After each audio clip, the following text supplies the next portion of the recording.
Hello, I'm Emma of Granola Gear, and I'm so excited you've decided to join me to chat and knit a little bit today in front of my Christmas tree. I wanted to do a chill video this week, and as I was looking at my Christmas tree this week, I was like, oh, that would be nice. I'm not usually like the aesthetically cozy knitting girl, I would say, but I thought this was the perfect opportunity to attempt that style of video. Probably not as artfully as some other people, but that's okay. We'll have a good time. We'll vibe by the Christmas tree and get a little knitting done while I talk about a few things that have been on my mind. Um, I'm working on just a simple garter square for a blanket right now. It's on the cords, so it's a little crazy looking in a basic acrylic. I'm working on a little baby blanket using part of the Stella quilt cushion motif right now. It's a rainy day out. It's not too chilly. It's just kind of wet and warm. You know, I live near Boston, which is pretty coastal, so a lot of times when other people are getting snow, we're just getting rain, which is sad for me as a very like northeast girl. I love the snow, but we'll get some eventually. It'll come to us, even if it doesn't stick forever. In the meantime, I'll just sit here cozily on this rainy day by my Christmas tree, which I love very much. It's a little ugly in the front. It looks okay, but in the back, it's got like it's kind of crooked. It's a little curvy. We got a pretty inexpensive real Christmas tree this year because I wasn't going to spend a ton of money on one, but also like I wanted one that was a good height, so we just got like the cheapest like 5 foot one that we could get at Home Depot. I'd consider getting a fake tree just to be able to have a bigger tree and keep it for a long time, even though I prefer live trees, but we just don't have a place to store it. City problems. So little real kind of ugly tree it is, but that's fine with me. As you can see, I'm a colored lights girl. I know this can be contentious. My husband grew up with white lights, but as I told him just the other day, I don't believe in classy Christmas. um, I like fun. I like joy. I like funky ornaments that are meaningful and sentimental. And I think all matchy matchy themed trees are beautiful. Sometimes I wish I could be that person, but I'm not. I'm just not. It's not me. It's not my vibe, and that's okay. We all have different vibes. But it kind of launched me into thinking more about, I hate to use the internet word, but normcore, um, like just being normal. Everything's got to be like an aesthetic these days, like a specific way that something's styled or decorated. Your house has to fit into some kind of like theme curated by someone else. And this, I don't know. I've always lived by that if I like it, it'll all like go together because the things that I like eventually match because what I like is, I don't know, within a certain strain of things. So maybe it looks kind of eclectic, but it doesn't, I don't think it doesn't match. I try to be pretty intentional with my purchases, but I don't know. In a world that's so focused on consumption and trends and looking cool, I feel like people have forgotten that like it's okay to be normal and like most of us are gonna be normal. And like you don't, not everything needs to be crazy or stylish. Like I still have nice things. It's not that I don't own nice things or don't buy nice things, but I like to buy things that will last through seasons and trends and that kind of thing. I think a good example is winter coats. Um, I see these beautiful winter coats that have all these prints on them and that kind of thing, and I love them and I think they're so cool. And in a way, I would love to have one, but on the other side of it, a winter coat for me is something that's supposed to last a long time. And like it's fun to do seasonal stuff, and we all pick, like it's up to everyone. Like if you choose to express yourself stylistically in your winter coats and that's like your area, that's fine. Like I'm not saying I don't own a funky coat, but I don't know, you got to pick and choose what it is for you, because if you just everything is crazy all the time, then like nothing is ever going to last in your wardrobe. Like I have a bunch of coats. They're all a little bit different, but they all serve a purpose. Some are maybe a little more fun than others, but I still try to choose things that will stick around. And that's like a normal thing. Like until recently, people wouldn't have a whole bunch of winter coats every season or get something new. I think of like the shiny puffer coats I was seeing a lot of last year. And I'm like, let's be realsies, guys. Are you going to be wearing a glossy puffer coat in 2 years? Probably not. That thing is kind of cool, but also kind of looks crazy. And in a couple of years, you'll be like, why on earth was I wearing that? I don't know. It's the being intentional about your choices with clothes. And I think doing something like knitting where you have to think about what you're making a lot beforehand because it's going to take you so much time definitely makes you appreciate that more. And I think about that a lot because there are really cool patterns out there that as much as I love them, I don't think I could knit them because I just don't I can't guarantee that after all that time spent that it'll be something I'll wear a bunch of times. And that's fine. Like it might be a staple in someone else's wardrobe, and that's why we're all a little bit different. But I don't know. I used to want to be like so different in how I dressed and all of that, but now I just want to be normal. Like I want to have the same decorations on my Christmas tree every year. I don't want to come up with a new theme every year. Not that it's the work that bothers me or anything. It's just I don't know. I want to be normal. I don't want to be special. I don't want to be aesthetic. I would love to be someone who can take really beautifully aesthetic videos of everything and pictures of what I do, but normally when I'm knitting it's on the couch in my Christmas pajamas. If you can hopefully see those because I put these on to match the whole vibe. Usually I'm sitting in my Christmas pajamas in the corner of my couch looking a little disheveled knitting, and that's okay. um yeah, I've been thinking about the normcore thing. That's all. And it's definitely the knitting that's kind of made me think more about that, the intentionality of what we have in our lives and in our homes and in our closets. And I think part of that for me comes from like a frugality that I definitely have. But I think people see fruit like being frugal as just being cheap, like you just only want to buy cheap things, you don't want to buy nice things. But I think a lot of frugality is not just maybe not buying something at all.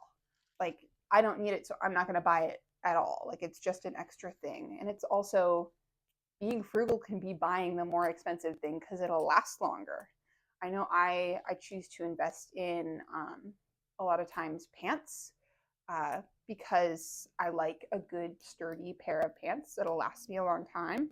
And it might be a pricey choice, but if I'm going to wear those pants like 2, 3 times a week, every week, it's totally worth it.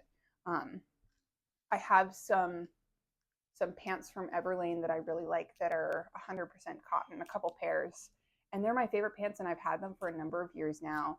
They haven't gone out of style. They match everything, and I don't think they will go out of style. And I'll probably wear them until there's something seriously wrong with them. And I take care of them well.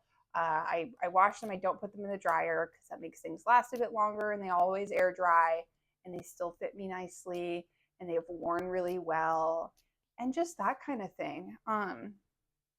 Being being picky about when you invest. And some things inevitably are going to be a little disposable when it comes to clothes. I mean, you can't avoid it entirely. Something like a white t-shirt, I'm probably going to buy it from Old Navy or Target or something like that for a couple of bucks because it will get stained. And that sucks, but I mean, that's the inevitability of something like a white t-shirt. You could dye it or like do something to it, and I've definitely done that kind of thing before, but you know, you gotta make the choices where you can. Like I'm not gonna buy a $50 white t-shirt because I'm gonna get something on the $50 white t-shirt the same as I would an $8 white t-shirt, and that's just how life works for me at least.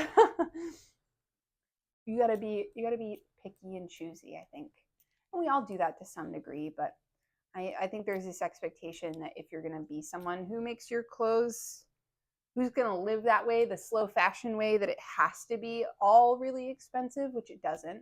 I mean, there's always thrifting and that kind of thing, but not everything can be thrifted. Am I going to find a nice white t-shirt at the thrift store? Not usually. On occasion, but it's not a constant thing. You gotta know know when is the time to buck up and buy it new. It's another piece of the discernment.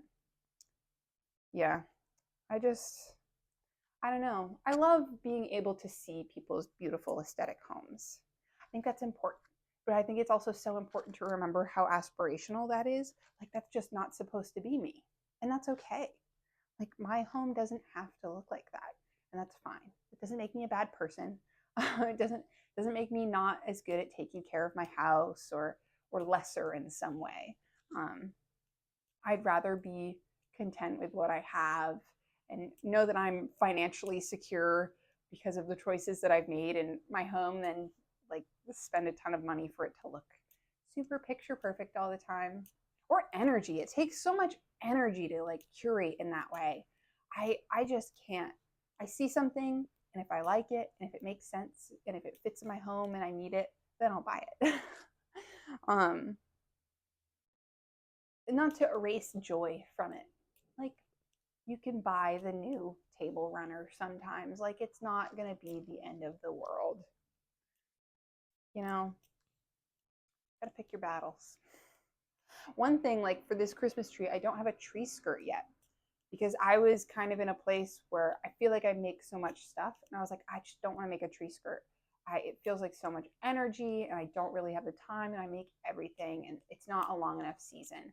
So I was looking at new tree skirts online. Like I was looking at Amazon or whatever, and I could not find one that I liked. And it's not even because they're all like cheap and inexpensive. I was okay with buying a cheap and inexpensive one because honestly, I'll still use it for the next 20 years. I don't really care. But they were all like fake fur or had a weird print or something. Like, I feel like even the inexpensive stuff has gotten weirder and like less usable. Like, I don't mind like a cheap polyester tree skirt for $10. It can even have sparkles on it. Like but it can still look normal. Like, the designs are so like niche and outrageous almost. I'm like, who is gonna have this for more than 2 years?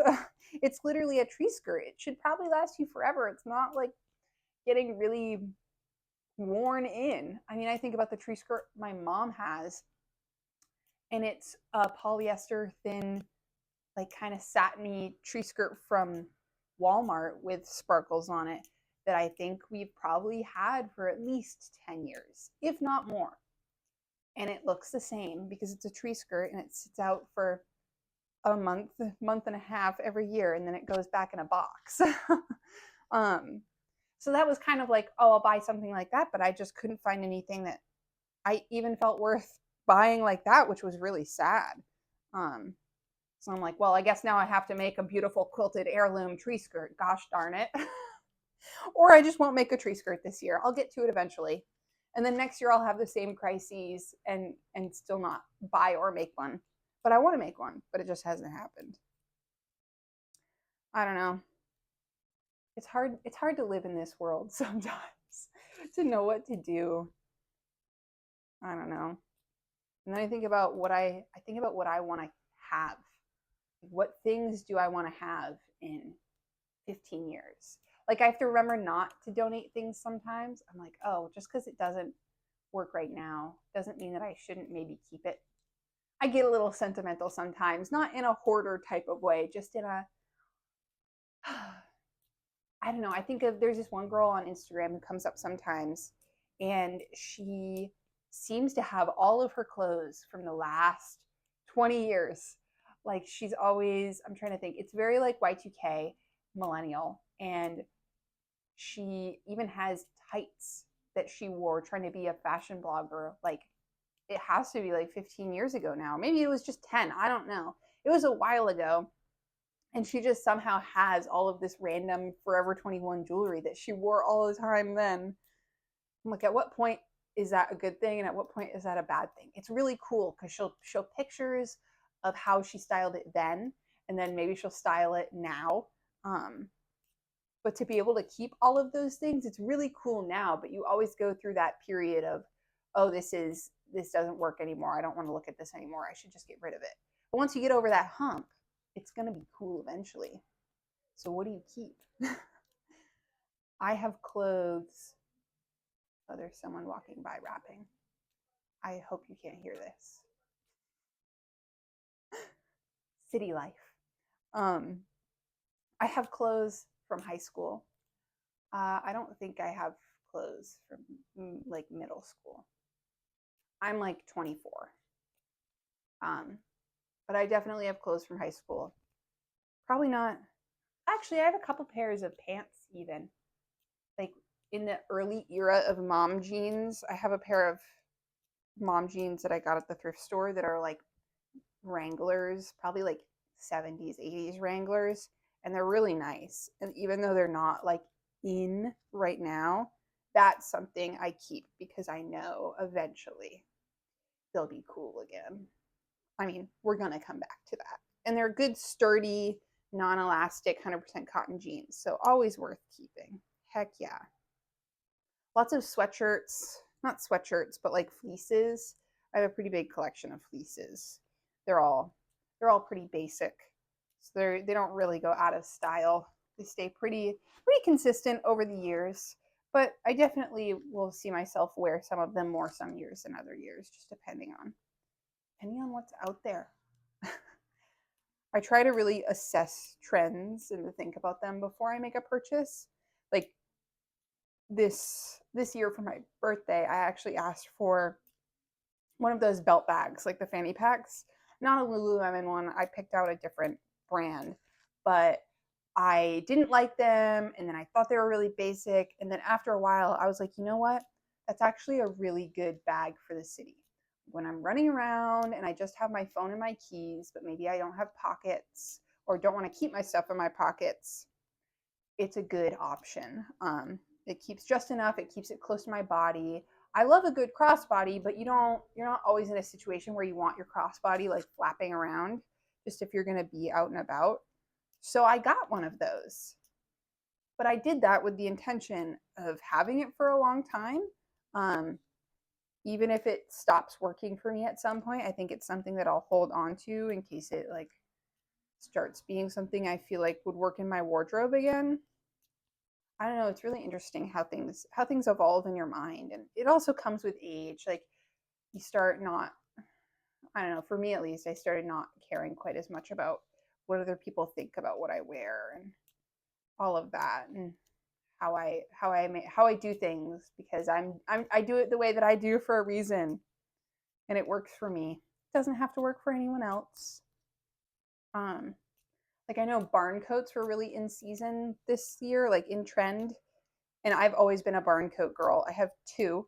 They're both LL Bean. One of them's corduroy and unlined, just flannel on the inside, and the other one is just the canvas one, but it's lined, so it's insulated, so I can wear it in the wintertime. And I usually wear the barn coat through most of fall, um, over sweaters and that kind of thing. Like you can kind of make it warmer or cooler really easily, which is what I like about it. And I think it's really classic and looks really good with a lot of things. Um, but then it's funny when something that I found functions really well in my wardrobe suddenly becomes a little bit trendy. And then I kind of worry. I'm like, oh no, is this trend going to end? And then I'll look at my barn coat and think, ooh, this feels like cringe. I hope not. I won't. Even if it does, I'll keep it. But I think if you have like a good reason for wearing something, if you've thought about it and it's that reason exists outside of trend and style, then you can continue to wear it. But if you're only buying it because you see it online or wearing it because you see it online or see other people, then once you stop seeing other people wearing it, then suddenly it's like suddenly your reasoning has gone. Maybe that's what it is. It's the reasoning behind. It's your own it is your own style. That's what it is. I'm trying to think of something more philosophical, but there isn't anything philosophical about it. It's about having your own style, just like anything. If you know what you like, then you can exist outside of trends. and that's going to look different for everybody. For me, it's normcore, at least New England normcore. Uh, I'm never going to get rid of the flannels. They're always going to exist in my closet, even if I'm not wearing them all the time. Like I don't know if I've worn a flannel yet this year, and it's December. That's fine. They'll get worn at some point. They're a good layering piece. um, Bean boots, always the bean boots, classic. Remember when I was in high school, they were so trendy. Like LL Bean, you could hardly even get them because people were buying so many of them. But you know what? They still live in my wardrobe. Always will. So functional. And once you find something that really works, then you have to have multiple. I also have 2 pairs of bean boots, one insulated, one uninsulated. See, that's kind of the theme. The off season and the on season of winter clothes. gotta figure out the best way to layer. And I think that's also part of it is people don't always know how to dress for weather. Um, so they blame it on the clothes when it's just a not understanding what they probably should be wearing to work well. Um, like if it's cold out and you're wearing all polyester, you might be warmer, but you're also probably going to be sweaty. And then you're going to be uncomfortable, and then you're not going to like not going to like the piece of clothing that you're wearing because it's making you sweaty. But if you know to dress using like cotton and wools that aren't going to make you as sweaty, natural fibers, you might find yourself having a slightly better experience. I always thought it was funny when I lived in Los Angeles. It would rain out and get a little bit chilly, and all of these people who don't spend a lot of time in that type of weather were wearing puffer jackets. Guys, you don't wear a puffer jacket in the rain. I'm sorry if this is news to you. If you're watching this and this is news to you, a puffer jacket is not the way to go in the rain because it's going to be kind of too warm. Even if it's chilly out, it'll be humid because it's of the damp, and you get sweaty in your jacket. So what you do is you wear a shell, which could be a windbreaker or a rain jacket, something a little more water repellent. Even a good soft shell, some of those are really water repellent. I have one. And then you layer something underneath it that's a little more breathable. For example, a flannel, that's a good option, a light sweater, and then you're dry and you're warm. You don't need the giant North Face puffer jacket. You look crazy. uh, I mean, they're doing the best they can with what they have. And let's be real, that's the only opportunity they're ever going to get to wear that puffer jacket. I did last year, I had to replace my down puffer.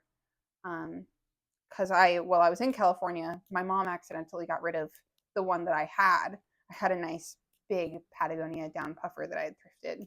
So I bought a new Patagonia down puffer on Depop because in the depths of winter, a down jacket is really the way to go. You cannot beat it.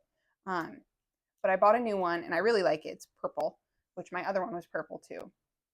And it's got these cool details on the front that it's got like a darker shoulder color, and it's got that point down sort of like a Western shirt, but it doesn't look too trendy. It's just kind of like a point of interest that I really like.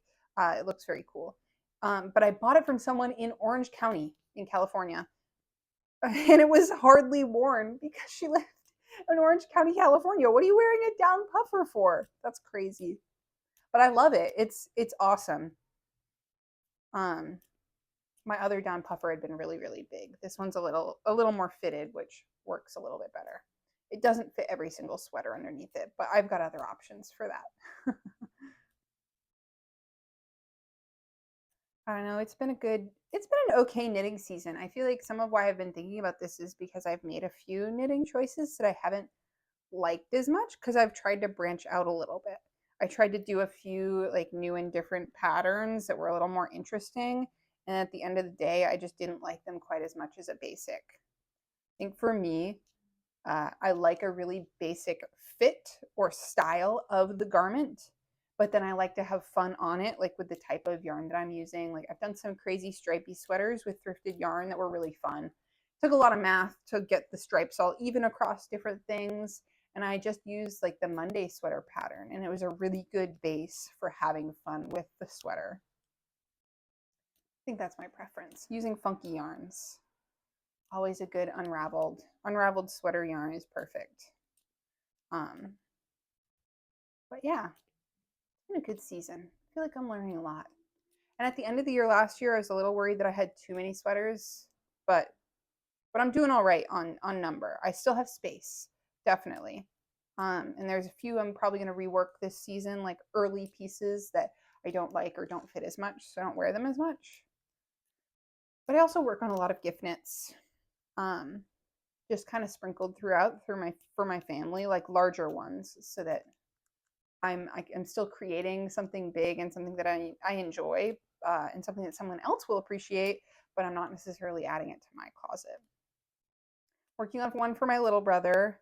I have to order yarn for a sweater for my middle brother, and then I'm knitting a fourth sweater for my husband because he doesn't have a plain raglan, and he wants a plain sweater that he can wear out and about in the woods or something, tramping around and not feel like he's going to mess it up, which is totally fair. Got to have the basics. So that's on my list. Gotta pick some yarn up for that. Problem is I actually have a lot of yarn because of my collecting over the summertime, I think, of unraveled sweater yarn. I've got quite the stash I'm trying to work through. I haven't bought a lot that wasn't necessary in the last couple months. I'm not really like a frivolous yarn buyer. I buy, other than thrifted yarn, I buy with intention. I'm not, I think for me, it's the fun of the yarn is its function. So I don't usually buy just because it's pretty. Especially because I've found that a lot of the yarns that I find pretty in the skein, like really especially pretty, I don't really like how they work up. Like variegated yarns are very beautiful, but I don't always like the kind of look that they get. It depends. Some of them are a little more like meld together a little bit more. Some of them get kind of funky. Yeah, we've all got our preferences, but I've learned a lot in this knitting journey. And it's taught me a lot about style and made me care more and less about a lot of different things. And I think that's just wonderful. I made a little progress on this. I don't think I've been talking for super long, but I've had a good time doing this. I needed to sort of reset my video schedule because I was running a little behind in how I was managing my podcasts after Thanksgiving, and so I thought I'd do a fun little filler video that I can throw up there, and hopefully you enjoyed this. I know these videos don't always do quite as well because it's not about something specific, so it's probably going to be people who just follow me who watch this. But thank you so much for being here. I really enjoyed spending time with you. I love making these videos. I love comments and answering things, and it's such an awesome community to be a part of. Last night I made a knitter friend recently in the city, and we got together with some other people and all knit and talked for a long time, and I have never done that before. I don't really have many knitting friends, so it's really fun to get to talk about like niche things that no one else understands about construction or fiber or how things work. And some of them are newer knitters too. So it's cool because you can show people how to do things that otherwise they'd have to puzzle through on the internet. But such a great community. I hope you guys are having a great Christmas season, that you're having a cozy day, that maybe you get, if you want it, if it's appropriate for where you live, that you get a little snow and it gets a little chilly. I know I used to not appreciate the cold as much, but now I love the cold. The wool has made it even better. I love being all cozy in my sweaters and hats and cowls. So it's the season for it. I'm hoping we get some snow soon. If you like this video, I'd really appreciate a like or a subscribe. Let me know what you've been working on, like what gift knits you're working on. I don't think I have anything specific this year, just kind of some overarching projects I've been working on for friends and family. But I hope you have a great day and that you enjoyed this video, and happy knitting.